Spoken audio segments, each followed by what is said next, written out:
We are sitting here in 2025, getting in the shop, having a good day of it. This is a 54 caliber flinter that we're building. Actually, the lock we've taken, it's a silo lock, but we've detailed almost all the corners, reworked the pan, did what I call a gutter channel in the back here. It actually has a hole that comes through the bottom, lets some of the rain come through. That's a historically accurate detail you'll see. Even some of the English things, French, and the Germans. I've seen a number of American guns that had locks that had that gutter channel on it. It was kind of a neat thing. Doesn't take very long. It just gives another extra, hopefully something you don't need, but if it catches the moisture, gets it away from your prime, it's worth every bit of it. Right now we're laying out the butt plate, and so today we're using a cast butt plate. We've bent it. It was a little bit on the Y shape instead of more like an L. It had the top went up a little high and it kicked out at the bottom. I hate the way that looks, and it doesn't feel good to your shoulder. So I put it in the vise, pinched it about where my thumb is and my index finger, pinched it in there, and then smacked it with a mallet on the back.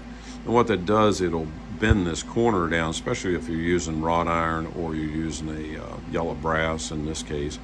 And then what it does, it'll displate, it'll bend this corner out a little bit. Who cares? Just put it on the anvil or the vise, smack it down, bring it back down so it has a nice straight linear line to it and has the curvature you're looking for. Because I'm looking for something that's actually going to touch off on my shoulder, get a grip a little bit better, and not be just a straight flat plane all the way down, or the worst case yet, you have something that's more in an angle like this.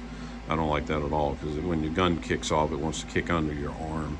That's annoying as can be. This particular casting, I cut off probably about a 1/2 inch of tip on it and a little bit off the bottom. I tend to not like butt plates are more than about 5 inches tall.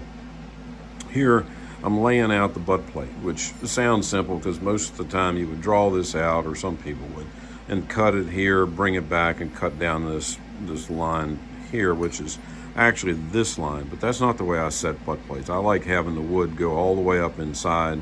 Structurally it's stronger. It keeps your butt plate stationary from sticking. It doesn't turn side to side, or it doesn't radius back and forth. If you get a nice tight fit, what you're looking for is when you take that butt plate off of the gun, it should actually look like you just pressed it down into some kind of a clay or a putty, where the wood is all the way up inside. And it's not hard to measure out to see how much wood you need. You can just throw a straight edge up underneath of where my thumb set and take your micrometer and mic the tip and then mic back here, and it'll tell you how much wood that you need. So this is the line that we're looking to finish out at, but that's where I want the wood, the height of the wood to be, that's going to touch the radius inside the butt plate. And then coming down the back, I've done the exact same thing. Down here at the bottom, it goes pretty much to nothing for about the past 1.25 inches, 1.5 inches.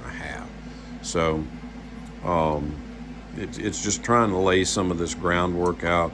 I'm going to take you with me over the next day when I get back to this thing and start setting this butt plate down to get the outcome. Because I have people ask me at the shows, Gun Builders Fair in Kempton, Pennsylvania. If you don't get a chance, I mean, if there's any chance you can go to it, you'll love it, because lots of great makers there sharing their techniques and skills. It's a chance to come to it, sit through seminars and learn a lot. But this is just the beginning. We're going to just cut with the bandsaw and leave that little bit there, and then cut up to about there and leave a touch here. It gives you a little push space. And then we'll set I'll show you the next thing where we actually draw the butt plate pattern across the butt of it and shape this stock down to get closer to that mark. It makes life a whole lot easier. So I tell you what, we'll get back with you as soon as we can.